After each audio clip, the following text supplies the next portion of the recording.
des agents fédéraux ont envahi l'aéroport international d'Atlanta, tandis qu'une file de SUV noirs bordait la piste près du terminal B, leurs vitres teintées luisant sous la lumière matinale. À l'intérieur du terminal, le chaos régnait, mais le major Marcus Washington restait assis, impassible face à la tempête qui l'entourait. 10 minutes plus tôt, l'agente d'embarquement Karen Miller avait ricané en voyant sa carte d'identité militaire et prononcé les mots qui allaient bientôt la hanter, « Ce n'est pas réel ». Elle ignorait à qui elle parlait, ni le poids que son mépris allait avoir. Avant de nous plonger dans cette histoire poignante de dignité face à une discrimination brutale, prenons un moment pour réfléchir à la signification profonde de tels moments aux États-Unis. Remontons le temps et découvrons comment ce qui aurait dû être un vol de routine s'est transformé en incident national, qui allait non seulement révéler l'injustice, mais aussi changer à jamais la politique aéroportuaire.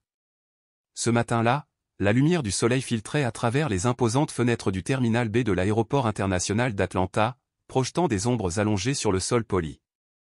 L'air était chargé de tension et d'annonces, mais le major Marcus Washington marchait d'un pas assuré, sans se presser, à travers la foule animée. À 68 ans, ce récipiendaire de la médaille d'honneur noire avançait avec l'assurance calme d'un homme qui avait depuis longtemps cessé de s'étonner de la cruauté du monde. Ses mains burinées serraient un modeste bagage à main en cuir, à l'intérieur duquel se trouvaient les quelques affaires essentielles à son voyage à Washington, D.C., dont une valise doublée de velours contenant la plus haute décoration militaire du pays. Il voyageait pour recevoir une distinction présidentielle spéciale, un honneur qui suscita en lui un mélange de fierté et de tristesse discrète. Tandis qu'il naviguait dans le terminal, le souvenir le submergea comme un torrent. Des images de guerre lui traversèrent l'esprit, des jungles imprégnés de danger, des cris noyés dans la fumée, et la terre ensanglantée du Vietnam où il avait reçu sa médaille. La citation avait loué son héroïsme et son intrépidité extraordinaire au péril de sa vie, au-delà de l'appel du devoir, mais elle n'avait pas relaté ce qui avait suivi, l'accueil qu'il n'avait jamais reçu, le pays qui célébrait sa bravoure sous l'uniforme mais le diminuait une fois sorti de l'uniforme. Son service lui avait ouvert certaines portes, mais sa couleur de peau avait toujours dicté celles qui restaient fermées. Même maintenant, des décennies plus tard, il sentait les jugements tacites le suivre comme des ombres. Dans le terminal, les subtils changements de posture et de regard étaient indéniables. Ses compagnons de voyage s'écartaient légèrement, le survolant du regard avec un malaise à peine voilé. Son costume sur mesure était impeccable, son allure digne, et pourtant, pour trop de gens, il restait un homme noir déplacé. La carte d'identité militaire spéciale qu'il portait dans son portefeuille était censée symboliser l'honneur et l'autorité, mais les préjugés avaient tendance à rendre ces titres insignifiants. Pourtant, Marcus se tenait comme il l'avait toujours fait, le dos droit, les épaules carrées, le regard droit devant.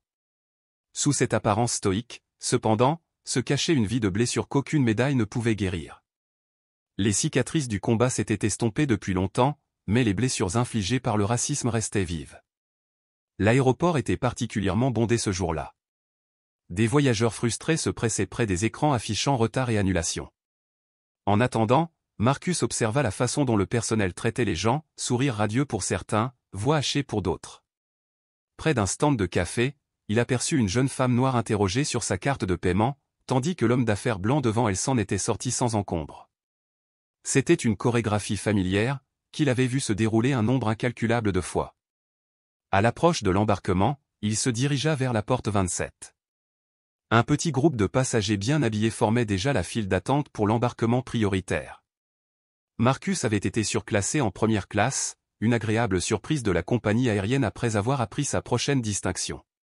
Il se présenta au comptoir, carte d'embarquement et pièce d'identité en main, ne s'attendant à rien d'autre qu'à la routine. Au lieu de cela, il a été accueilli avec suspicion. Karen Miller, une femme blanche de 35 ans travaillant comme agente d'embarquement, leva les yeux et le vit. Son sourire professionnel s'effaça instantanément. Ses yeux brillèrent de confusion, puis se plissèrent légèrement en observant l'élégance raffinée de son costume, en contradiction, semblait-elle penser, avec la couleur de sa peau. « Puis-je vous aider » demanda-t-elle d'un ton neutre, ses yeux le scrutant comme s'il était au mauvais endroit. « Oui, madame. » Siège 2A. Première classe, dit-il poliment en lui tendant ses papiers. Karen pinça les lèvres. Elle prit sa carte d'identité militaire et la brandit à la lumière, la faisant tourner entre ses doigts comme un faux billet de $100. Récipiendaire de la médaille d'honneur, lut-elle à voix haute, la voix teintée d'incrédulité. Ça ne ressemble à aucune carte d'identité militaire que j'ai jamais vue. Marcus sentit une douleur familière s'installer au plus profond de sa poitrine, mais il garda son sang-froid. C'est une pièce d'identité spéciale, délivrée uniquement aux récipiendaires de la médaille d'honneur, expliqua-t-il doucement mais fermement. Je peux aussi vous montrer ma carte d'identité militaire habituelle si vous le souhaitez. Karen eut un petit rire moqueur. Bien sûr. Voyons voir ça aussi. Les gens comme toi ne voyagent généralement pas en première classe avec nous. Ces mots tranchèrent le terminal comme un rasoir. Des gens comme vous, la phrase flottait dans l'air, lourde de venin. Quelques passagers dans la file détournèrent le regard, gênés. D'autres échangèrent des regards. Quelqu'un ricana doucement. Marcus ressentit chaque mot comme un coup dur, mais son expression resta ferme. Il avait traversé des tempêtes bien pires. Il fouilla dans son portefeuille et en sortit sa carte d'identité militaire. Avant qu'il puisse la lui présenter, un jeune employé noir de l'aéroport s'approcha du comptoir. Il s'appelait James Watkin, avait seulement 24 ans et reconnut immédiatement Marcus grâce à un documentaire qu'il avait vu à l'université, un film sur des héros de guerre méconnus.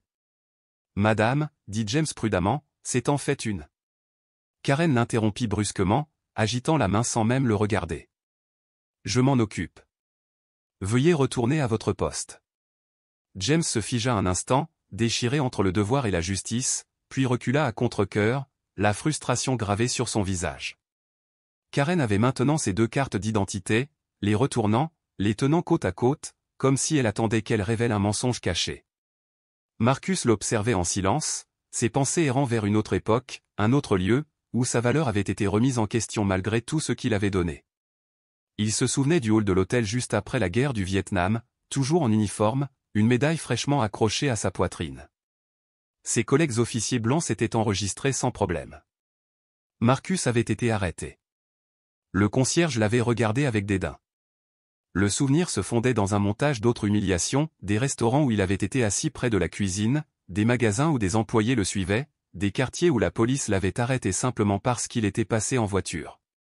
Mais le souvenir le plus marquant était celui de Richard Collins, son meilleur ami au Vietnam.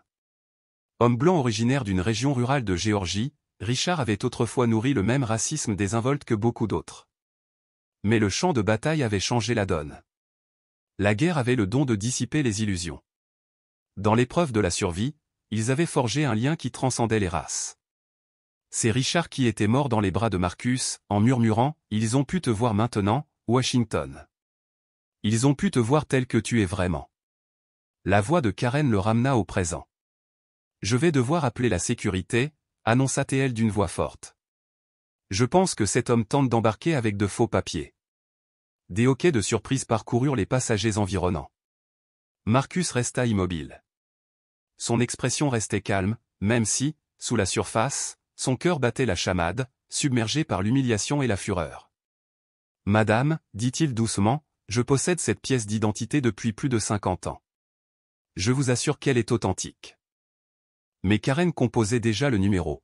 « Sécurité, porte 27, dit-elle dans le combiné. Cas possible d'usurpation d'identité et d'utilisation de faux papiers militaires. » Marcus se tenait au comptoir, les regards de dizaines d'inconnus le brûlant comme une flamme. Il repensa à Richard. Le chemin parcouru. Le chemin qu'il leur restait à parcourir. Deux agents de sécurité arrivèrent rapidement, les mains près de leur taser, scrutant Marcus du regard comme s'il était armé et dangereux. Le plus grand, avec une coupe militaire et la posture raide d'un sergent instructeur, s'interposa entre Marcus et les autres passagers en attente. L'autre, plus trapu, l'air constamment renfrogné, se tenait juste devant lui. « Monsieur, nous avons besoin de voir votre pièce d'identité », a exigé le deuxième officier.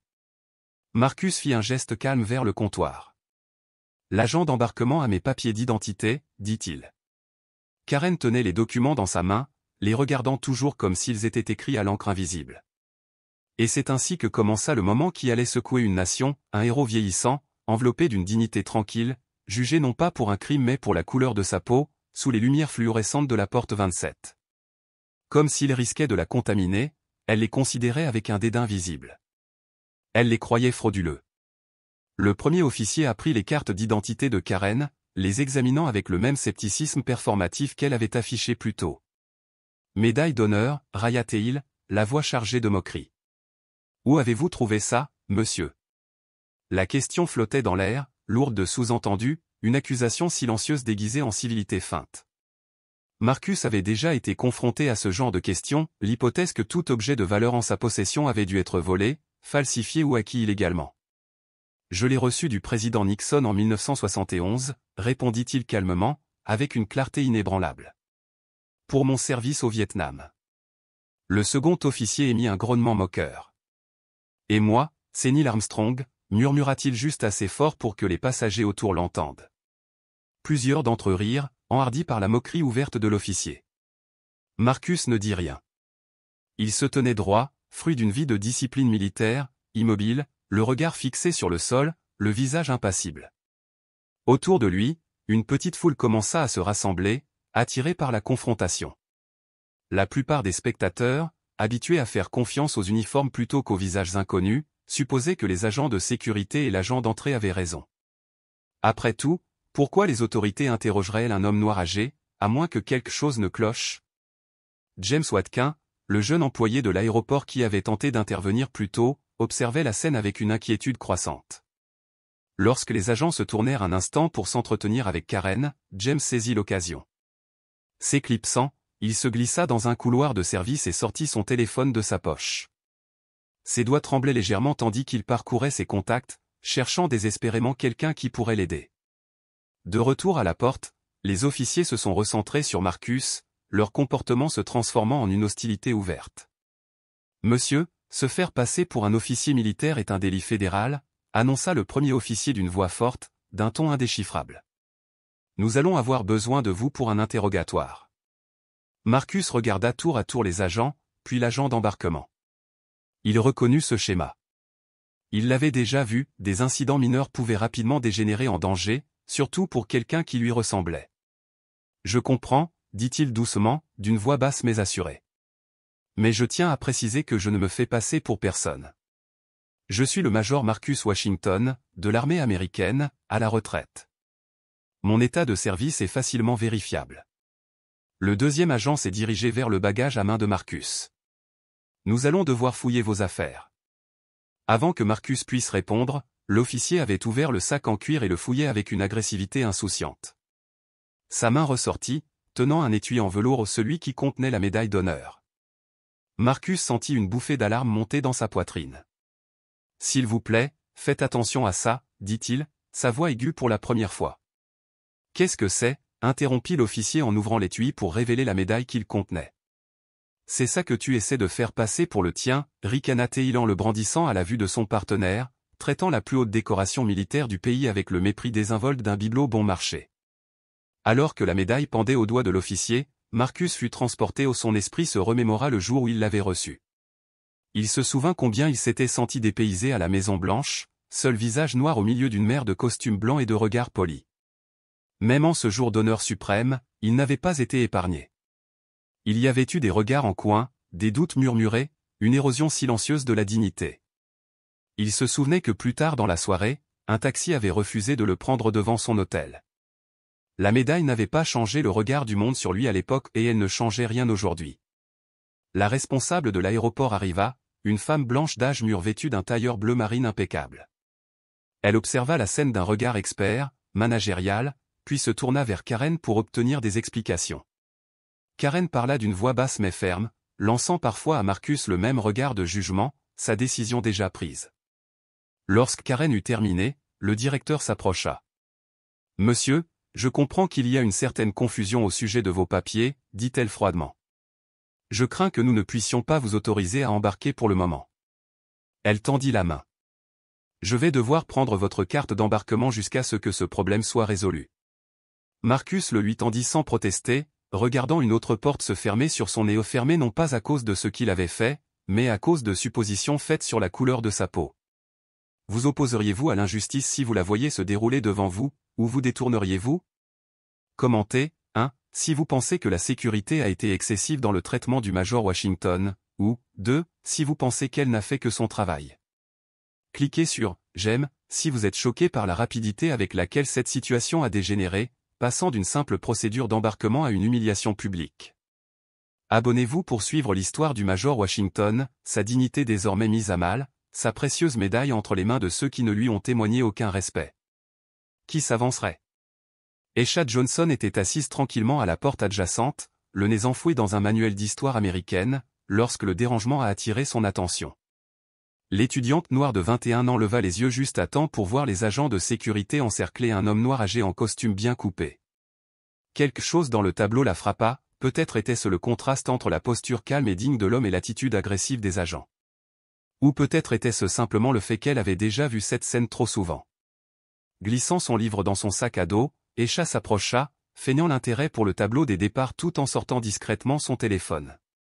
Alors qu'un des officiers brandissait ce qui semblait être une médaille, Aisha la reconnut immédiatement grâce à son cours d'histoire, la forme étoilée caractéristique de la Medal of Honor, la plus haute distinction militaire américaine. Sans hésitation, elle a commencé à enregistrer. Elle s'est assurée de capturer non seulement le visage du vieil homme, mais aussi l'expression des agents et de l'agent d'embarquement, le mépris, le dédain. Elle a incliné son téléphone pour inclure le directeur de l'aéroport tandis qu'elle confisquait la carte d'embarquement de Marcus d'un geste expert, presque indifférent. Karen fut la première à le remarquer. Ses yeux s'écarquillèrent d'inquiétude, puis se plissèrent d'hostilité. « Excusez-moi » aboya-t-elle à Aisha. « Il est interdit de prendre des photos et des enregistrements dans la zone sécurisée du terminal. » C'était un mensonge. Aisha le savait. En fait, répondit-elle d'une voix calme, sans jamais interrompre son enregistrement, la réglementation de la TSA autorise la photographie dans les zones accessibles au public de l'aéroport, y compris les portes d'embarquement, à condition que cela n'interfère pas avec le processus de contrôle. Les officiers se tournèrent vers elle. La médaille pendait toujours à la main du plus grand. « Mademoiselle, nous allons vous demander d'arrêter l'enregistrement et de supprimer ces images immédiatement, dit-il d'une voix plus dure. C'est une question de sécurité à l'aéroport. » Aisha est restée sur ses positions. « J'ai tout à fait le droit d'enregistrer dans un lieu public, a-t-elle répondu d'une voix ferme malgré son cœur battant. Et cela ne me semble pas être un problème de sécurité. Cela ressemble plutôt à du harcèlement. Le deuxième officier s'est approché, la main tendue. « J'ai besoin de votre carte d'identité et de votre carte d'embarquement, dit-elle. Et je veux que vous me remettiez votre téléphone, conformément au protocole de sécurité de l'aéroport. » Aisha a de nouveau reconnu l'excès de pouvoir. « Je suis prête à vous montrer ma carte d'identité et ma carte d'embarquement, répondit-elle d'une voix hachée, mais je ne vous donnerai pas mon téléphone. Il n'existe aucun protocole autorisant la confiscation d'appareils personnels dans les lieux publics. » Alors que l'officier continuait à la presser, Aisha prit une décision. En quelques clics rapides, elle a lancé un flux en direct sur son compte de réseau social, où elle avait un public modeste mais actif grâce à son activisme sur le campus. « Je suis actuellement à l'aéroport international d'Atlanta », a-t-elle raconté à voix basse, où des agents de sécurité et du personnel arrêtent ce qui semble être un vétéran âgé portant la médaille d'honneur. Ils ont confisqué sa carte militaire et manipulent sa médaille avec mépris. Les téléspectateurs ont commencé à se joindre instantanément. « C'est la médaille d'honneur, qui est-ce » a commenté l'un d'eux. « Pouvez-vous connaître son nom ?»« Les vétérans voudront le savoir » a écrit un autre. Un troisième, « Ce n'est pas une façon de traiter cette médaille. C'est honteux. » Le nombre de victimes a augmenté. Le flux a rapidement augmenté, notamment parmi les vétérans et les familles de militaires, dont beaucoup ont exprimé leur indignation face à ce dont ils étaient témoins. Karen, réalisant qu'Aisha n'enregistrait pas seulement mais diffusait en direct, devint de plus en plus agitée. « Sécurité » cria-t-elle. « Il faut la faire sortir de la zone d'embarquement. » Les officiers semblaient déchirés, ne sachant pas s'ils devaient redoubler d'efforts contre Marcus ou se tourner vers ce nouveau défi à leur autorité. Profitant de leur distraction, Aisha se rapprocha de Marcus, qui restait immobile, silencieux, observant le chaos avec la patience résignée d'un homme qui en avait trop vu. « Monsieur, dit-elle doucement, je suis Aisha Johnson. Mon père a servi pendant l'opération Tempête du désert. Je reconnais votre médaille et je tiens à vous faire savoir que tout le monde ici n'est pas d'accord avec la façon dont vous êtes traité. » Quelque chose brilla dans les yeux de Marcus. Une lueur. Une étincelle. Peut-être de la surprise. Peut-être de l'espoir. « Merci, murmura-t-il. J'apprécie cela plus que tu ne le penses. » Aisha fit un signe de tête vers son téléphone. « Je diffuse ça en direct. La médaille d'honneur est déjà reconnue. Si vous acceptez de partager votre nom, cela pourrait aider. Les vétérans en ligne tentent de confirmer votre identité. Marcus hésita, puis hocha la tête. Major Marcus Washington, dit-il. Armée des États-Unis, retraité. Vietnam. Esha a répété son nom devant la caméra. En quelques secondes, les commentaires ont explosé avec la validation des vétérans militaires et des historiens qui l'ont reconnu. Le Major Washington est légitime, a écrit l'un d'eux. Il a sauvé 12 hommes lors d'une embuscade en 1969, a déclaré une voix ferme et convaincue. Un autre a ajouté, je l'ai vu à un événement pour les vétérans l'année dernière, c'est scandaleux. La marée de l'opinion publique commençait à changer, traversant le live stream d'Esha comme une rivière de vérité et s'écrasant violemment contre le mur de préjugés qui avait été, pendant si longtemps, construit autour de Marcus. Pourtant, les agents de sécurité et le personnel de l'aéroport sont restés impassibles, insensibles aux preuves croissantes qu'ils avaient gravement sous-estimé non seulement un homme, mais un héritage. Plutôt que d'admettre leur erreur, ils ont redoublé d'efforts, l'orgueil les aveuglant, interdisant toute reconnaissance de leur erreur. Alors que le nombre de téléspectateurs sur le live stream d'Esha augmentait à 1000, puis 5000, puis un bond soudain à 20 000, elle réalisa que quelque chose en elle avait changé. Elle n'était plus seulement une observatrice passive de l'injustice. Elle était devenue son opposition. Elle se tenait aux côtés d'un homme qui avait déjà mené plus de batailles que la plupart des gens ne pouvaient imaginer. La jungle dense et verte des hauts plateaux du centre du Vietnam entourait le soldat de première classe Marcus Washington, âgé de 19 ans, comme une créature vivante et respirante chaude, humide et suffocante. C'était l'été 1969. Son unité, la compagnie Alpha de la 25e division d'infanterie, patrouillait depuis 6 jours exténuants. Chaque homme portait 80 livres d'équipement, leurs bottes s'enfonçant dans la boue, leur esprit lentement usé par un terrain qui semblait conçu pour punir le corps et l'âme de la même manière. Marcus essuya la sueur de ses yeux, essayant de rester vigilant, veillant à maintenir sa position dans la formation de patrouille alors qu'il traversait péniblement un ravin étroit. 2 hommes devant lui marchaient Richard Collins, un soldat blanc de la Géorgie rurale, dont le mépris pour les soldats noirs était évident dès le premier jour dans le pays. Collins avait refusé de partager une tranchée avec Marcus pendant leur première semaine. Il avait, accidentellement, renversé ses rations plus d'une fois. Il avait pris l'habitude de laisser échapper des insultes raciales de sa bouche, toujours assez fort pour que Marcus les entende, et toujours juste avant ce qui entraînerait des conséquences officielles. Mais le Vietnam avait une façon de remodeler les valeurs d'un homme. Après le premier échange de tirs, lorsque Marcus avait traîné un soldat blessé en sécurité sous une pluie de tirs ennemis, Collins avait commencé à le regarder différemment. Pas avec admiration, pas encore, mais avec une reconnaissance à contre-cœur que la compétence ne dépendait pas de la couleur de peau. Au 3e mois de leur déploiement, Collins avait cessé de chercher à contrarier Marcus. À la 5e, il s'était installé dans une coexistence tendue mais gérable, une coexistence qui, en de rares occasions, s'approchait même de quelque chose qui ressemblait à de la camaraderie. Ils étaient au 6e mois de leur tournée lorsque l'embuscade a frappé. Le premier signal fut le craquement sec et glacial d'un AK-47, suivi immédiatement par le bruit sourd et esséurant des balles frappant la chair.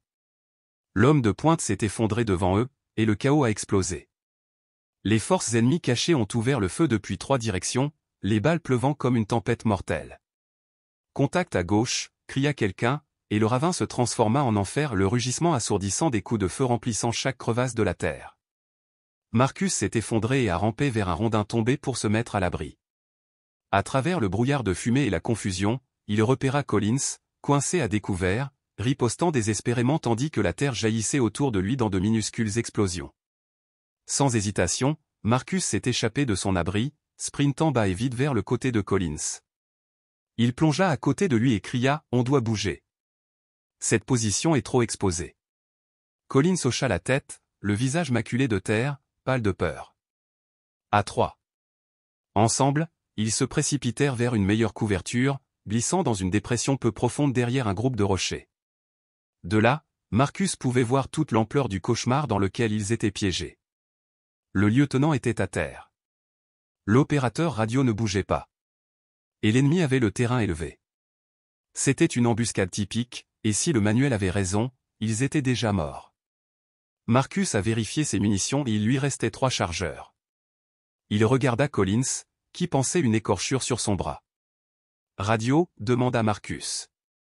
Collins secoua la tête. « L'opérateur est en panne, et je pense que la radio a été touchée. » Marcus scruta le champ de bataille, ses yeux se posant sur 4 hommes blessés dispersés dans des positions trop exposées pour que les médecins puissent les atteindre.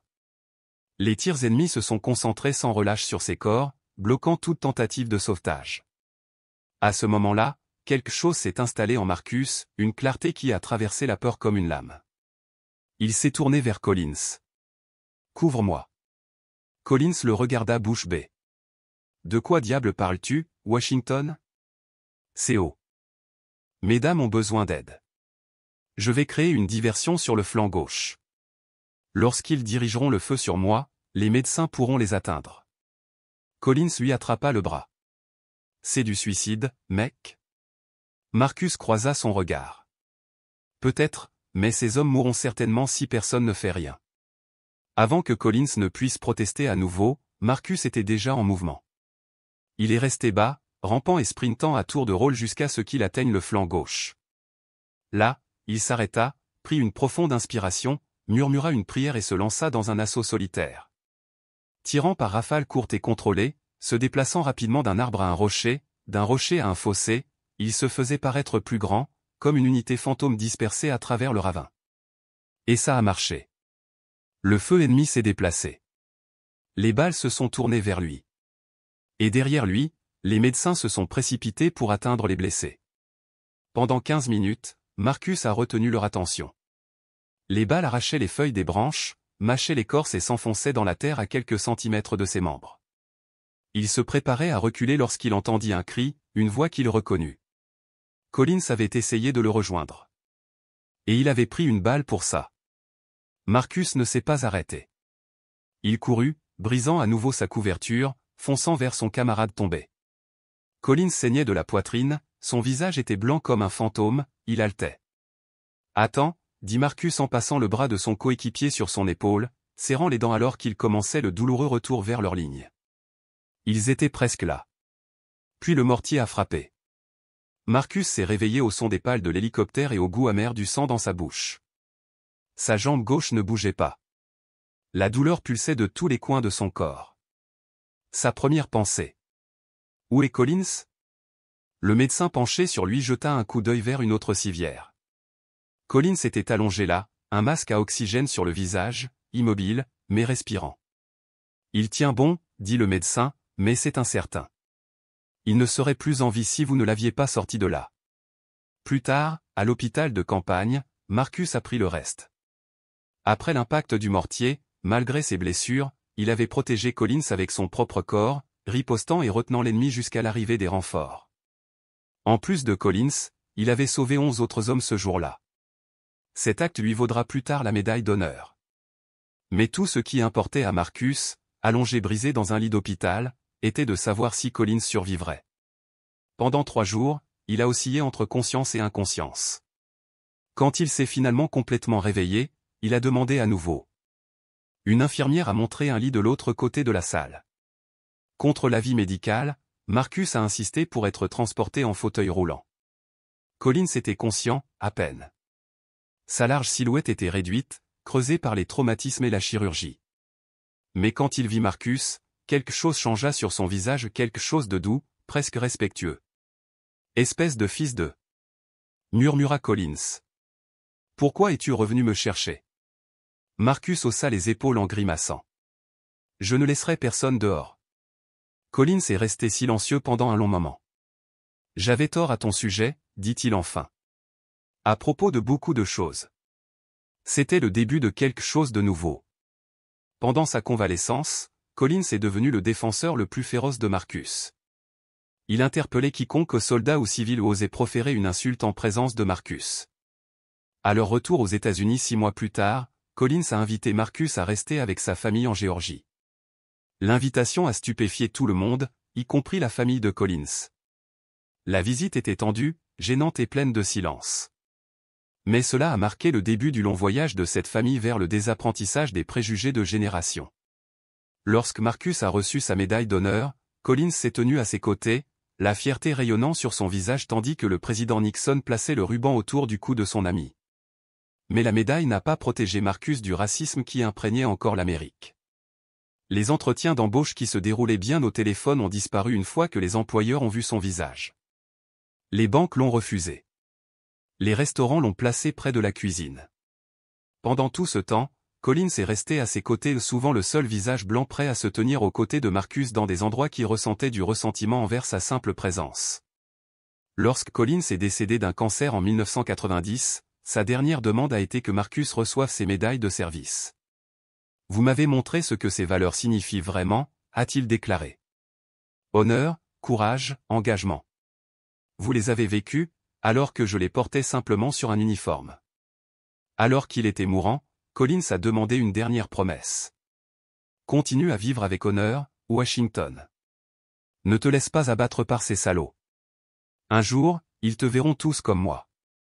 Dans les décennies qui ont suivi la mort de Collins, Marcus a tenu cette promesse. Il a travaillé discrètement, défendant les vétérans noirs dans les coulisses.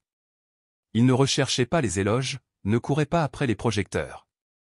Il a utilisé le poids moral de sa médaille d'honneur pour influencer la politique, pour s'assurer que ceux qui lui ressemblaient recevaient la reconnaissance et les soins qu'ils méritaient. Son invitation à la Maison-Blanche était liée à une nouvelle initiative en faveur des anciens combattants, qu'il avait contribué à concevoir et axée sur les besoins des anciens combattants de couleur. Et maintenant, debout à l'aéroport international d'Atlanta, confronté à des agents de sécurité qui remettaient en question son identité et son droit à l'honneur, il se demandait ce qu'aurait fait Collins. Probablement quelque chose de profane. Et certainement quelque chose d'audacieux. Collins n'avait jamais gardé le silence face à l'injustice, pas après que le Vietnam lui ait arraché les écailles des yeux et lui ait appris ce qui définissait vraiment un homme. Marcus toucha la montre à son poignet. La montre de Collins. Un cadeau de sa veuve après les funérailles. Je vis toujours avec honneur, riche. Il y réfléchit, même si cela aurait été plus simple. Les mains de James Watkin tremblaient légèrement tandis qu'il composait le numéro.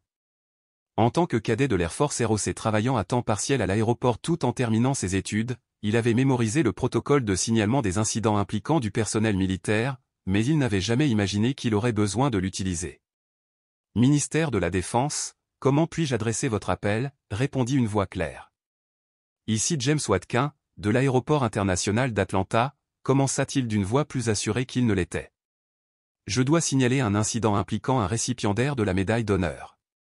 Il y eut une brève pause. Poursuivre. James a décrit la scène qui s'est déroulée à la porte 27, le vétéran noir âgé étant humilié publiquement, son identité remise en question, sa médaille manipulée avec négligence par le personnel de sécurité qui n'a clairement pas reconnu sa signification. Son nom est le Major Marcus Washington, conclut James.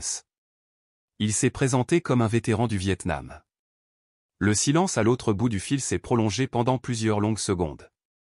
Restez où vous êtes, monsieur Watkin, répondit enfin la voix, désormais teintée d'urgence. N'intervenez plus pour le moment. On vous contactera sous peu. L'appel est terminé. James fixait son téléphone, se demandant s'il en avait fait assez ou peut-être trop. Il n'avait aucun moyen de savoir que son appel venait de déclencher une réaction en chaîne remontant la chaîne de commandement militaire du Pentagone. L'officier de permanence qui a pris l'appel de James a immédiatement transmis l'information à son supérieur, qui a immédiatement reconnu le nom de Marcus Washington. En quelques minutes, le rapport est parvenu au bureau du secrétaire à la Défense, où il a fait l'effet d'une bombe.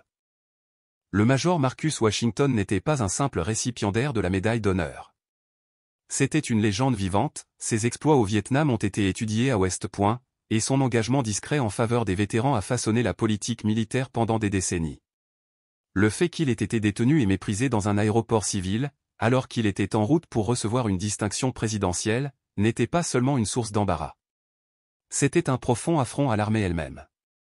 Appelez-moi le responsable de la sécurité de l'aéroport international d'Atlanta, aboya le secrétaire à la Défense à son assistant, et contactez le bureau du FBI à Atlanta.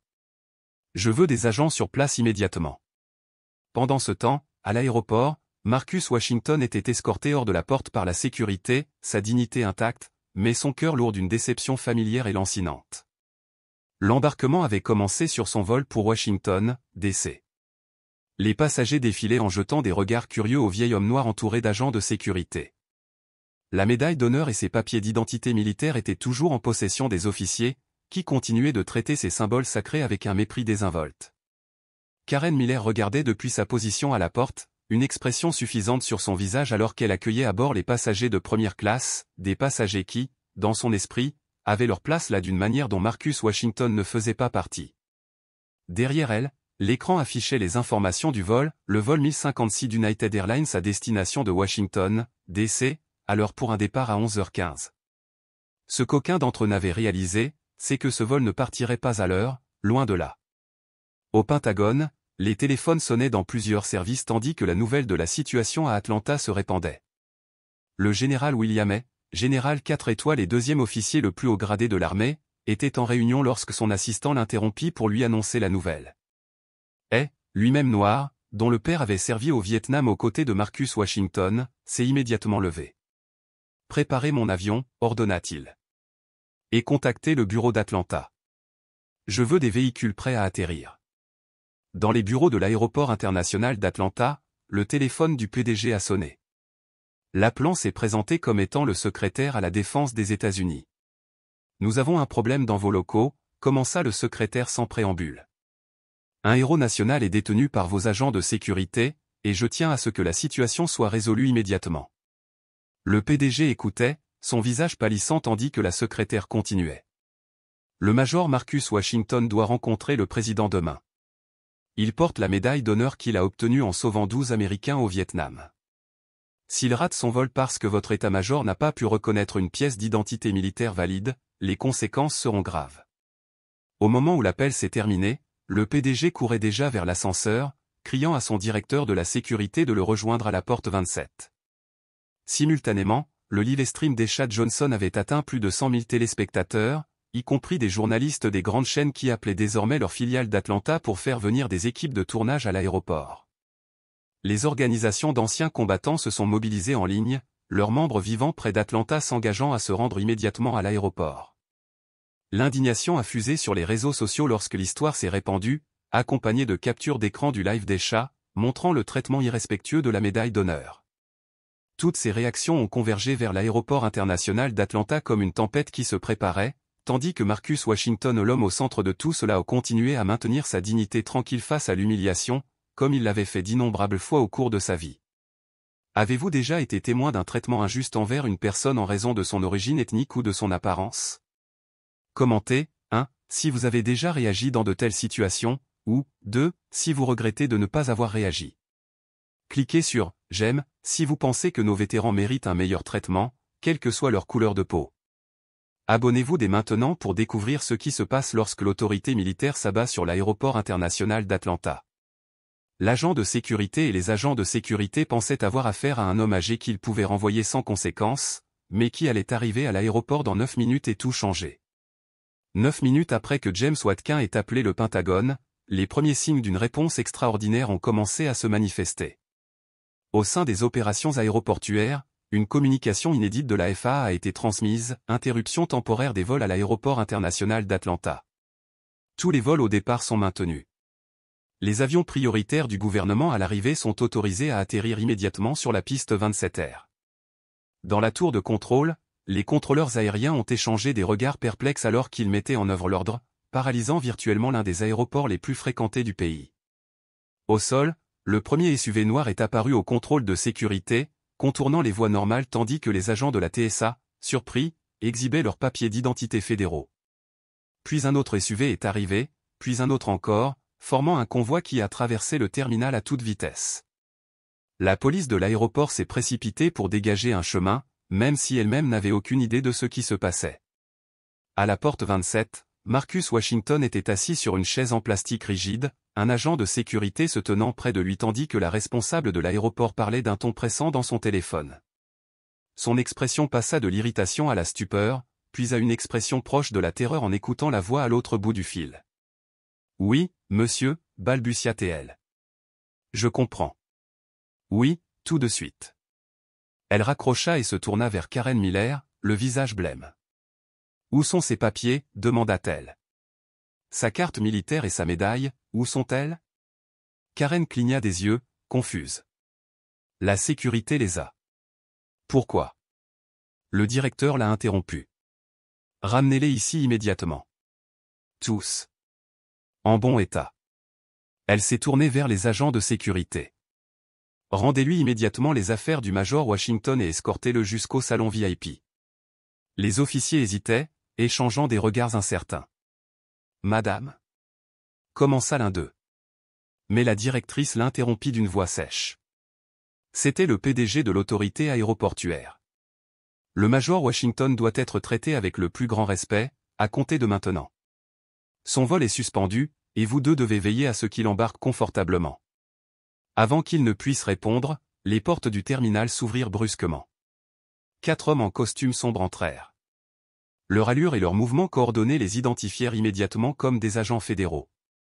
Derrière eux se trouvaient 6 policiers militaires en uniforme, encadrant un grand homme noir dont les 4 étoiles brillaient sur les épaules. Le général William était arrivé et son expression promettait des conséquences. La foule à la porte s'écarta instinctivement tandis que le général avançait à grands pas, les yeux rivés sur Marcus Washington. Les agents de sécurité se sont raidis au garde à vous, reconnaissant tardivement l'autorité qui se trouvait devant eux. Marcus se leva lentement tandis que le général s'approchait, son instinct militaire le ramenant au garde à vous malgré les décennies écoulées depuis son service actif. « Rassurez-vous, Major, dit sa voix résonnant dans la zone d'embarquement désormais silencieuse. Je vous prie de m'excuser pour le retard de notre réponse. Marcus se détendit légèrement. Général, acquiesça-t-il d'un hochement de tête. C'est inattendu. Ce n'est pas aussi inattendu que d'apprendre qu'un récipiendaire de la médaille d'honneur était arrêté alors qu'il se rendait chez le président, a répondu sa voix suffisamment forte pour que tout le monde l'entende. Il s'est tourné vers les agents de sécurité et le personnel de l'aéroport. Où sont les effets personnels du major Washington? L'un des officiers fouilla dans sa poche et en sortit l'étui en velours contenant la médaille d'honneur et les cartes d'identité militaire. Elle lui tendit la main, et l'officier les y déposa avec une réticence visible. Elle inspecta soigneusement la médaille, puis la rendit à Marcus avec un signe de tête formel et respectueux. « Il semble intact, monsieur, dit-il. Contrairement à la façon dont vous êtes traité aujourd'hui. » La directrice de l'aéroport s'avança, trébuchant presque dans sa hâte de parler. « Général, je tiens à vous assurer qu'Atlanta International regrette profondément ce regrettable malentendu. Nous allons mener une enquête approfondie sur les circonstances de cet incident et prendre les mesures appropriées. » Elle la regarda froidement. « Je l'espère. Le président attend un rapport sur cet incident d'ici demain matin. » À l'évocation du président, Karen Miller, qui observait la scène avec une horreur grandissante, sembla enfin saisir l'ampleur de son erreur. Son visage se vida de ses couleurs à l'approche d'un des agents fédéraux. « Mademoiselle Miller, dit l'agent, même si ce n'était pas vraiment une question. Nous allons devoir recueillir votre déposition concernant les événements d'aujourd'hui. » 2 autres SUV noirs se sont arrêtés devant le terminal, visibles à travers les baies vitrées. De l'un d'eux est sorti un homme en uniforme de l'armée de l'air, portant l'insigne de lieutenant-général. De l'autre est sorti le PDG de la compagnie aérienne, contacté directement par le secrétaire au transport. Les répercussions de l'appel téléphonique de James Watkin continuaient de s'étendre, attirant à chaque minute des niveaux d'autorité plus élevés. Les opérations sur piste de l'aéroport international d'Atlanta restèrent bloquées. Aucun avion ne décollerait tant que la situation du major Marcus Washington ne serait pas résolue à la satisfaction de l'armée. Les passagers de tout le terminal ont documenté la scène sans précédent sur leur téléphone, la file de SUV noirs à l'extérieur, le personnel militaire et fédéral convergeant vers la porte 27, les généraux en uniforme debout dans la zone d'embarquement. Et Chad Johnson a continué son live stream, qui comptait désormais plus d'1 million de téléspectateurs. « Je suis toujours à l'aéroport international d'Atlanta », raconta-t-elle doucement, où ce qui avait commencé comme une discrimination contre un ancien combattant noir âgé a dégénéré en ce qui ressemble à une intervention fédérale. Plusieurs officiers supérieurs sont arrivés, et l'aéroport semble être en quelque sorte bouclé. Le général se tourna vers Marcus, sa voix s'adoucissant légèrement. « Major Washington, une voiture vous attend pour vous conduire directement à la base aérienne d'Andrew, où un vol privé vers Washington DC a été organisé. Le président vous présente ses excuses personnelles pour cet incident et se réjouit de vous revoir demain comme prévu. » Marcus secoua doucement la tête. « Avec tout le respect que je vous dois, général, je préférerais prendre mon vol régulier si c'est encore possible. Je n'ai pas besoin de traitement de faveur, juste du respect que j'ai gagné. » Et étudia l'homme plus âgé pendant un moment, puis hocha la tête avec compréhension. « Comme vous le souhaitez, Major, votre vol partira dès que nous aurons terminé nos affaires ici. » Il se tourna vers le personnel de l'aéroport rassemblé. « J'espère qu'il n'y aura plus de problème avec l'embarquement du Major Washington. La directrice de l'aéroport secoua vigoureusement la tête. Absolument pas, général, nous veillerons à ce que le major Washington bénéficie de tout le confort nécessaire pendant son vol. Le général se tenait au centre de la porte 27, sa présence imposante attirant tous les regards dans le terminal alors qu'il s'adressait aux passagers et au personnel de l'aéroport. Mesdames et messieurs, commença-t-il, sa voix résonnant avec une autorité qui réduisait au silence même les voyageurs les plus agités, je pense qu'il est nécessaire de clarifier exactement qui se trouve parmi vous aujourd'hui, car il semble y avoir eu une certaine confusion. Il fit un geste vers Marcus Washington, qui garda son attitude digne malgré les événements tumultueux de la matinée. Je suis le major Marcus Washington, de l'armée américaine, retraité.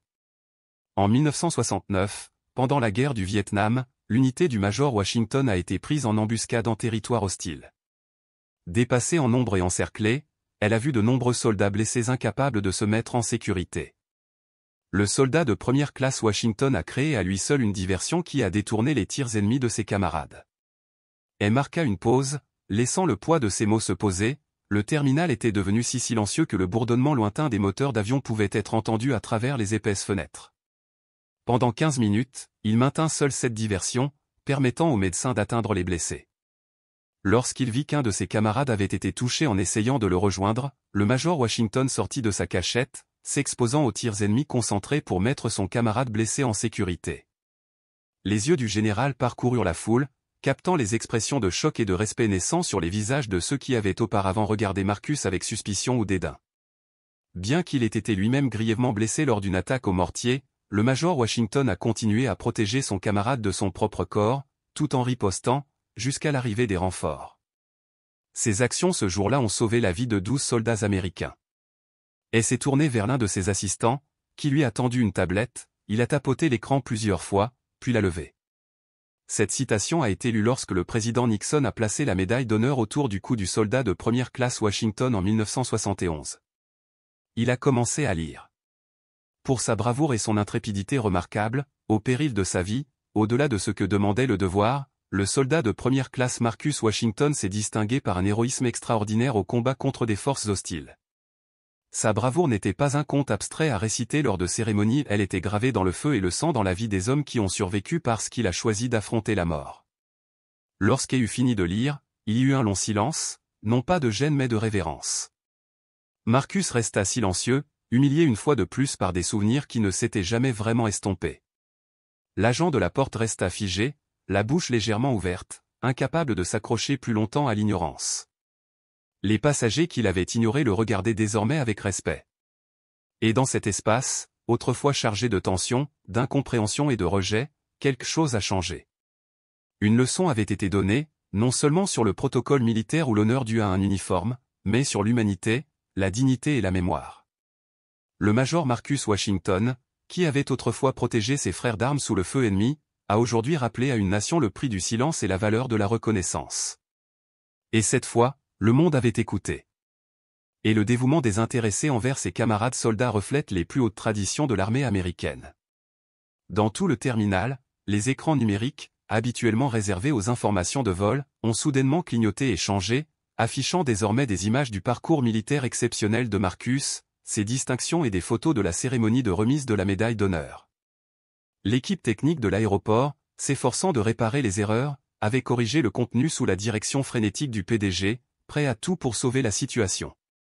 Le général rendit la tablette à son aide de camp, mais même si l'attention se concentrait sur l'héroïsme de Marcus pendant la guerre, ce dernier affirma clairement que le service du major Washington à son pays ne s'était pas arrêté sur le champ de bataille. Pendant plus de 50 ans, il avait œuvré sans relâche pour les vétérans, en particulier ceux sans domicile et ceux qui luttaient silencieusement contre les effets lancinants du syndrome de stress post-traumatique. Son engagement indéfectible a contribué à façonner la politique nationale, transformant la vie de milliers d'anciens militaires avec une humilité et une détermination restées jusqu'à aujourd'hui invisibles pour la plupart. Le général se retourna et rencontra directement le regard de Marcus. Demain, le major Washington recevra la médaille présidentielle des citoyens pour ses décennies de service auprès des anciens combattants, a-t-il déclaré solennellement. Cet honneur fera de lui l'un des rares Américains à avoir reçu à la fois la plus haute distinction militaire et la deuxième plus haute distinction civile du pays. Un murmure de crainte parcourut la foule, respectueuse et stupéfaite. Karen Miller, debout au comptoir, entourée d'agents fédéraux, paraissait visiblement secoué, le visage pâle, le regard fuyant comme quelqu'un qui réalise soudain que le sol s'est effondré sous ses pieds. Les agents de sécurité qui avaient interrogé Marcus sur sa carte d'identité, qui avaient malmené la médaille qui aurait dû susciter leur respect, fixaient maintenant le sol, incapables de croiser le regard de quiconque. Mais le général n'avait pas fini. J'ai un lien personnel avec l'histoire du Major Washington, poursuivit-il d'une voix assurée mais chargée d'une profonde émotion. Peu de gens le savent, mais mon père, le sergent James était l'un des 12 hommes que le Major Washington a sauvés ce jour-là au Vietnam. Mon père n'était alors qu'un opérateur radio de 20 ans, avec sa femme enceinte qui l'attendait à la maison, ma mère. Si le Major Washington n'avait pas fait preuve d'un courage extraordinaire ce jour-là, je ne serais pas ici devant vous. Un halètement collectif parcourut la zone de la porte. Les paroles du général ont complètement bouleversé l'atmosphère. Ce qui avait commencé comme un récit historique était devenu viscéral, intime à un moment qui a fait sortir le sacrifice héroïque de l'abstraction pour le transformer en une réalité vivante. J'ai grandi en entendant parler du courage du Major Washington, poursuivit la voix emplie de respect. Mon père parlait souvent de lui, de la façon dont un jeune soldat noir de Détroit avait tout risqué pour sauver des hommes, dont beaucoup ne lui avaient jamais manifesté que des préjugés depuis leur arrivée au Vietnam. Mon père disait que cela l'avait changé à jamais. Cela l'avait forcé à reconsidérer tout ce qu'il pensait savoir sur la race. À ces mots, l'expression stoïque de Marcus vacilla. Ses lèvres se pincèrent et, l'espace d'un instant, son sang-froid sembla s'adoucir. Il ignorait que parmi les vies qu'il avait sauvées ce jour-là, l'une d'elles poursuivait son histoire, la transmettant à la génération suivante comme une leçon vivante de courage, d'humilité et de lucidité morale. Le général s'est ensuite tourné vers Karen Miller et les agents de sécurité. À la lumière des événements d'aujourd'hui, l'aéroport international d'Atlanta a accepté de mettre en place immédiatement une formation pour l'ensemble du personnel sur la reconnaissance des pièces d'identité militaire et le traitement respectueux des anciens combattants décorés, a-t-il déclaré. Les personnes directement impliquées dans cet incident ont été placées en congé administratif dans l'attente d'un examen approfondi. La nouvelle frappa Karen comme un coup de massue. Son visage se décomposa sous le poids de ses actes. L'un des agents fédéraux se pencha et murmura quelque chose de bas et de ferme, ce qui lui fit hocher la tête lentement et hésitant. La directrice de l'aéroport s'est avancée, la voix tremblante, tandis qu'elle annonçait, de plus, l'autorité aéroportuaire fera un don substantiel à la fondation des vétérans du Major Washington en signe de nos plus profonds regrets pour ce qui s'est passé ici aujourd'hui. Pendant ce temps, Esha Johnson maintenait son téléphone immobile, poursuivant la diffusion en direct qui atteignait désormais plus d'1 million de téléspectateurs. Les principaux médias avaient commencé à diffuser les images. Les commentaires affluaient de vétérans, militaires d'actifs et civils exprimant leur indignation, leur chagrin et leur admiration pour la dignité et la force dont Marcus avait fait preuve. James Watkin, le jeune employé de l'aéroport dont le discret appel téléphonique avait déclenché cette prise de conscience nationale, se tenait sur le côté, les yeux écarquillés, bouleversé mais résolu. Le général l'a repéré et l'a appelé. « Monsieur Watkin, dit-il en lui tendant la main, le ministère de la Défense salue votre action. Vous avez reconnu l'injustice et pris des mesures immédiates pour y remédier, malgré les risques pour votre emploi. » James, toujours en formation ROC, se tenait au garde à vous en serrant la main du général. « Merci, monsieur. J'ai fait ce qui me semblait juste. » Et hocha la tête en signe d'approbation. C'est exactement le type de leadership que nous recherchons. Je crois savoir que vous êtes membre du ROC de l'armée de l'air. Considérez ceci comme une distinction officielle. De plus, j'aimerais vous offrir une bourse complète pour compléter vos études, offerte par le ministère de la Défense. Les yeux de James s'écarquillèrent. Monsieur, merci, monsieur. Alors que le silence solennel régnait, Marcus fouilla dans la poche de son manteau et en sortit une photographie usée, la tendant doucement au général. Ton père est sur cette photo, dit-il à voix basse. Troisième en partant de la gauche. La photo montrait un groupe de jeunes soldats, les bras croisés les uns sur les autres, une jungle verte se profilant derrière eux. Elle étudia, puis désigna un soldat blanc maigre avec une radio en bandoulière. « C'est lui » murmura-t-il. Marcus hocha la tête. Richard Collins est à côté de lui, le plus grand. C'était mon meilleur ami. Il est mort dans mes bras pendant l'embuscade, mais pas avant d'avoir changé ma vie.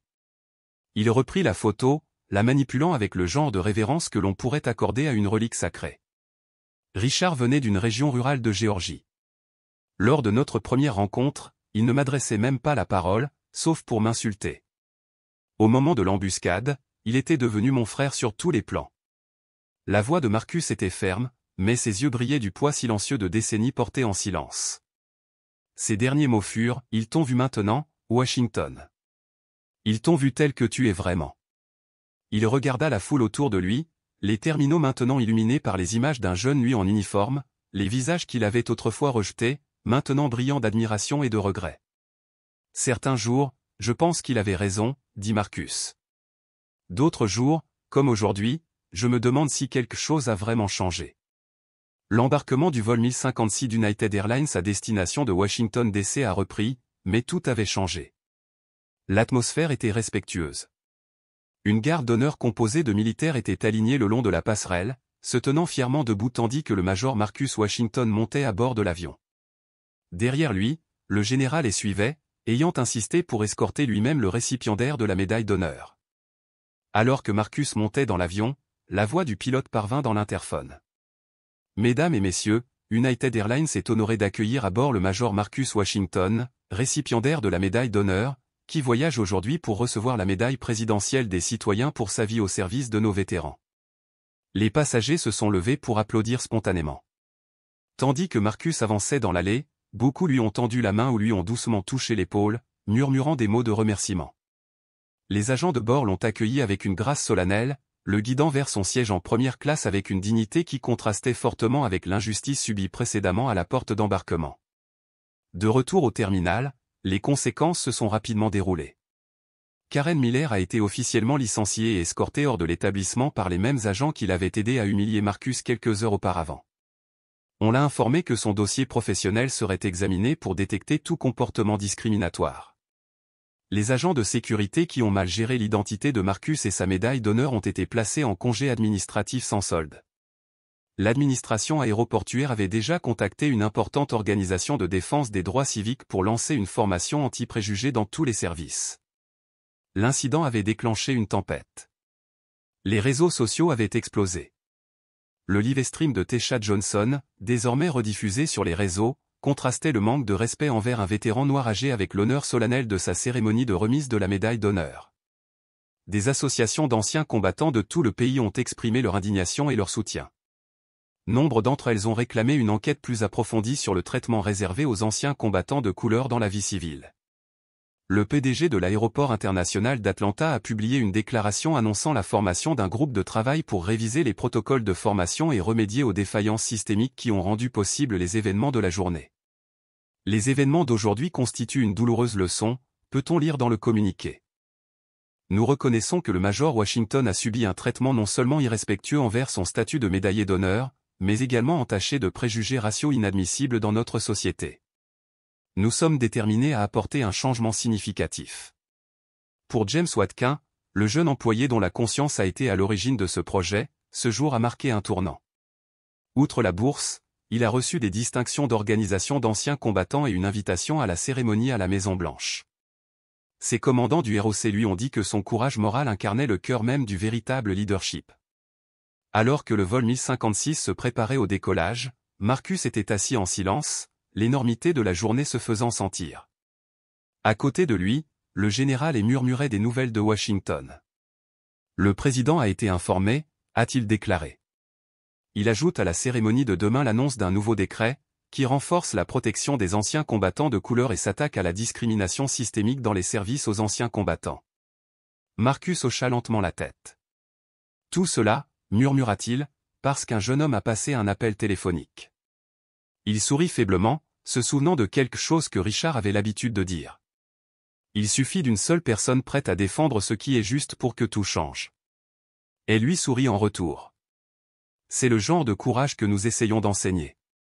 Le courage moral est plus rare et bien plus précieux que le courage physique. Alors que l'avion s'approchait de la piste, Marcus jeta un coup d'œil par le hublot. Le terminal s'éloignait, mais une foule se tenait devant la vitre, brandissant des pancartes confectionnées à la hâte, les saluant avec fierté et gratitude. Parmi eux, Tesha Johnson et James Watkin, la tête haute. Pour la première fois ce jour-là, Marcus s'autorisa un sourire sincère. L'avion s'élevait dans un ciel sans nuages, Atlanta se rétrécissant derrière eux.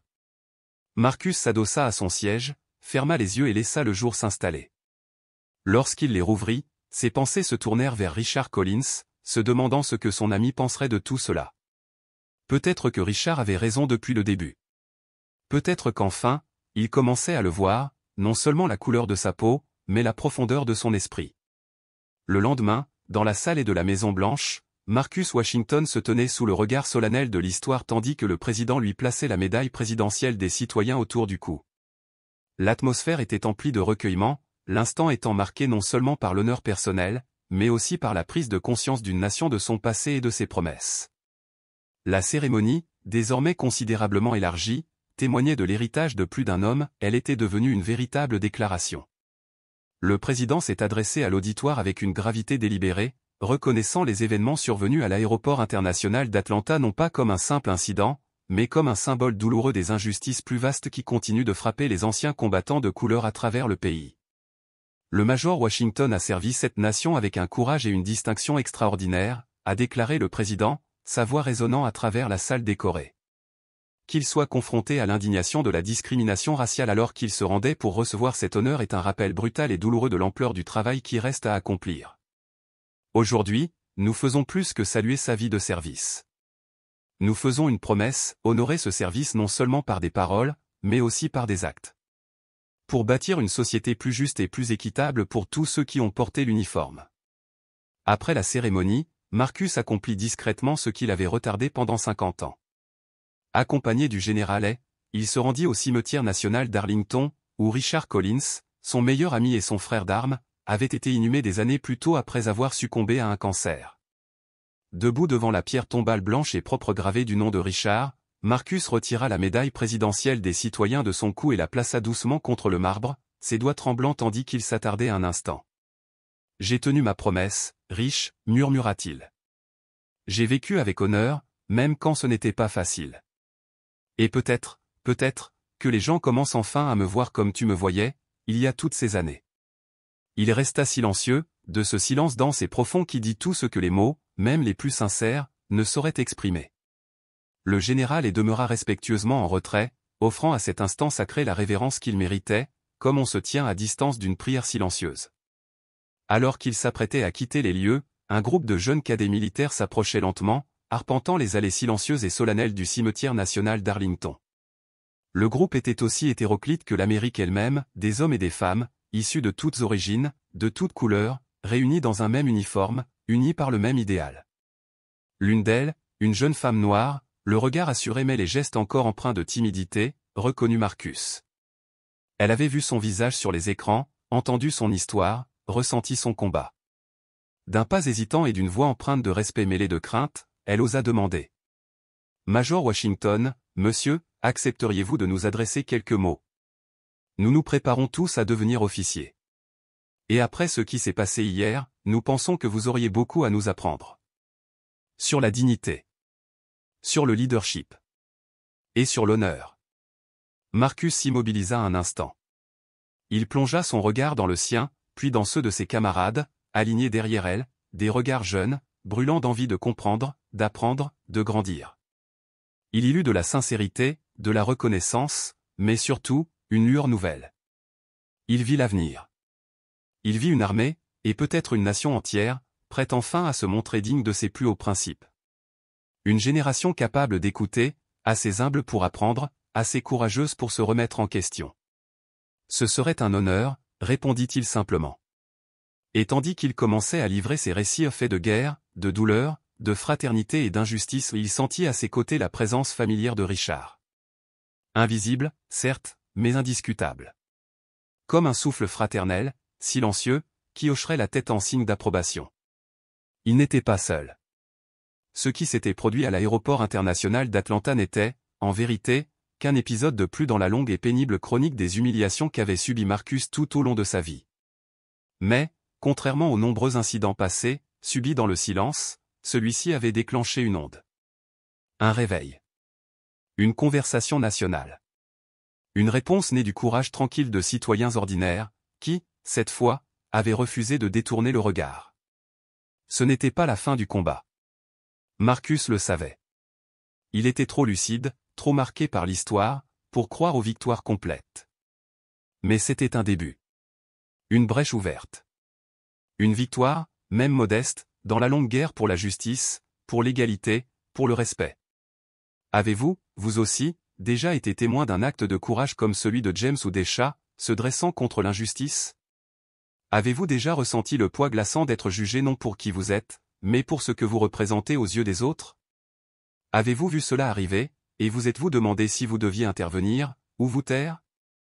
L'histoire du Major Washington nous enseigne que la dignité, lorsqu'elle se tient debout, est une forme puissante de résistance. Que le courage même discret, même humble peut traverser les générations. Qu'une seule voix, qu'un seul geste, qu'un regard ou un enregistrement peuvent tout bouleverser. Alors, partagez votre histoire. Racontez ce que vous avez vu, ce que vous avez ressenti. Car c'est en déposant ces fragments de vérité les uns auprès des autres que naissent les véritables changements. Si ce récit de force tranquille, de droiture inébranlable face à l'humiliation, vous a touché, n'hésitez pas à le partager. Offrez-le à ceux qui ne savent pas encore ce à quoi ressemble la dignité en mouvement. Et puissions-nous tous, dans les moments décisifs, avoir la force d'être un peu plus comme James, comme Escha, comme Richard, et comme Marcus. Car parfois, l'acte le plus héroïque qui soit, c'est simplement de se lever. Et de défendre ce qui est juste.